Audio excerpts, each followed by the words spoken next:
Nah, no, no. He'll be good. Like when you look at, when I say he'll be good, it is Aaron Rodgers, but MVP level, absolutely not. And this is going to show how much receivers really matter and how important they are. This is going to show it. You look at the Green Bay Packers last year. Davante Adams, 169 targets. The next closest, 65. It wasn't even a receiver. It was Aaron Jones's running back. He doesn't feel comfortable. Now, he will be forced to throw to somebody else, and it will be – and they're looking at it this way. You look at what Justin Jefferson did 2 years ago as a rookie. You look what Jamar Chase did this year as a rookie. These rookie receivers are really coming in ready to play. We're going to draft somebody that can do what those guys are just – they're not an every draft type of player. You're not going to draft a receiver of those caliber and Justin Jefferson and Jamar Chase every year. Davante Adams creates separation, whether it be at the line of scrimmage and press coverage, whether it be at the top of the route. He can decelerate. He gives Aaron Rodgers that comfort of knowing when it's man-to-man, I'm going to win. And you can look at a small sample size and say, oh, he's 7-0 without Davante Adams. Yeah, he turned into the check down king. He turned checking the ball down to Aaron Jones and giving Aaron Jones all those targets. I don't see Aaron Rodgers being an MVP caliber player. He's going to be good because that's who he is. But as far as putting up 37 touchdowns and 4 picks, those days are over because he's going to have to take more chances now. Oh, TJ, we about to beef out. And I hope you don't tell that story on air because you lose this battle, this beef right now. But TJ, I got a family, I got wife, I got a kid, I got 2, 3, 4 kids. Rodgers will maintain the MVP level because he was the MVP before he met Davante Adams. Congratulations, Davante Adams. You're a monster, you're a beast, and boy, you're going to Vegas. We'll talk about that later. But do you know when Davante Adams got to the Green Bay Packers? It was 2014.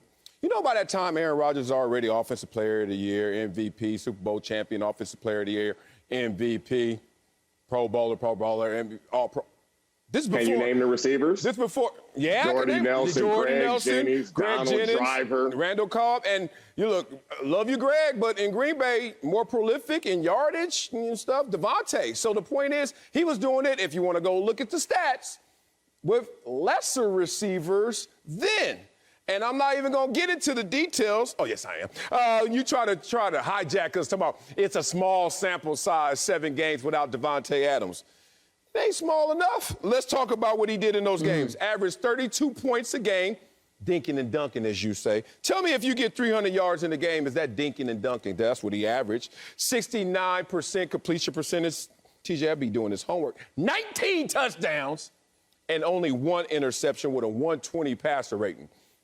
Whatever you want to call that sample size, looks like life is still good before Davante Adams and when Davante Adams is not available to play. You got to remember, they still got Aaron Jones. They still got A.J. Dillon.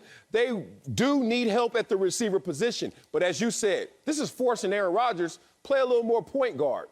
You got to facilitate. You got to spread the ball around. And if you watch them lose in the playoffs this year, you saw that Aaron Rodgers, once Marcellus Lewis had that fumble, the lack of trust he had in spreading the ball around. As you said, trying to force feed Davante or really just looking at everyone else like you're a decoy, you're a disguise. I think this is going to play perfectly into Aaron Rodgers on the field and more importantly into his mindset. He's looking for another challenge. Aaron Rodgers, the great, needs another challenge, and I think he just got presented with another challenge. How are you still going to maintain this level of greatness, getting paid $50 million a year without your star target? Well, if I'm Aaron Rodgers, I did it before, I'm going to do it again. Losing Davante Adams actually helps Aaron Rodgers' chances of winning another MVP. And I'm not here to minimize the value of wide receivers. I'm not here to hurt anybody's feelings, even though, TJ, I'm pretty sure you don't have any stories on me like you have on Marcellus. At least I don't think you do. But nonetheless, the reason that this helps Aaron Rodgers is because he's already won 2 MVPs. And we know how this works, is In order to win a third MVP, you have to be as good or better than you were in the previous 2 seasons, unless something changes. And I'm going to reference what's going on in the NBA right now and the MVP race there. The top 2 guys vying for it, and the guy right now who's in the pole position, Joel Embiid, just ahead of Nikola Jokic. What is the common denominator with those 2 guys? They have been leading their teams to very similar seasons that they had last year, in spite of the fact that they are missing key pieces from last year. With the case of Joel Embiid, it's Ben Simmons. He didn't miss a beat, filled in the gaps, took over, took a more prominent role. Nikola Jokic missing Jamal Murray and Michael Porter Jr. People are giving them extra credit because of the pieces that are missing. Aaron Rodgers is going to get that same bump in terms of, oh, wait a minute. He's still got the Green Bay Packers in pole position, in spite of the fact that there's no Davante Adams there. And he started demonstrating last year, threw 37 TDs. 11 of them were to Davante, but 26 were to nearly a half a dozen other receivers. His ability to play point guard has been demonstrated. And to Marcellus's point, like, he did this before Davante showed up. So as much as I appreciate and respect what Davante Adams, how unique he is as a wide receiver, Aaron Rodgers has demonstrated that he's capable of making other mediocre receivers good and good receivers great. So I have no reason to believe that he can't do that again, and the narrative works in his favor now. He doesn't even necessarily have to be better or as good as last year. He's going to get compensation for the fact that he doesn't have Davante Adams there. And I'll make a few different points. You go to the small sample size and his completion percentage yards without Davante. Aaron Jones has 47 targets when Davante Adams doesn't play. 47. Next closest, 23. Check down king, for sure. More than double the next guy. Green Bay has done a fantastic job with drafting and developing receivers. But if you look at it, since they drafted Davante Adams, that development is no longer there. Before, like we said, it was Donald Driver, Greg Jennings, Jordy Nelson, Randall Cobb, Davante Adams. You can't name a guy since Davante. And so the guys upstairs, they don't do as good of a job of identifying the talent. It's going to be hard on Aaron Rodgers. His saving grace will be 2 things. His division isn't very good. Minnesota, they're going to win that division just because they have the best team. The NFC is not very good. It's very, very top heavy.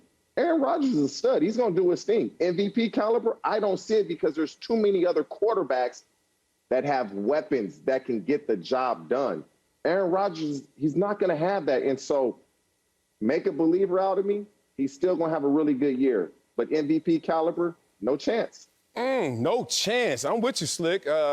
Especially of late, the MVP has not just been about production, but it's about the story. The story you can create in narrative form before you even get out there and show your full potential on the field. You got to consider that, TJ. And you look at the guy, like imagine, TJ, somebody came up to you and was like, oh, man, somebody made you. Like Aaron Rodgers, as great as he is, you know how great his ego must be when he's like, look, the multiple receivers that I've helped or they've helped me, but don't act like I needed one of them. And if you went to those receivers, I hope they were thinking like Davante, I don't need Aaron Rodgers. He's going to Derek Carr because he's thinking the same thing that Aaron Rodgers must think in this moment. Ain't nobody making me, dog. Oh, man, I'm a co-host killer, as you know this, TJ, as you know this, Slick Rick the Ruler. And, man, it was Carissa, Beadle, Kellerman, Carey, LZ, Whitlock, Acho, me. That's how you got to think, bro. Like, all these dudes out here, look, I love all of them, and they made me great, if I'm great. But they made me something, I made them something. But, dog, somebody box you in and say it's about them, you got to point back. Nah, dog.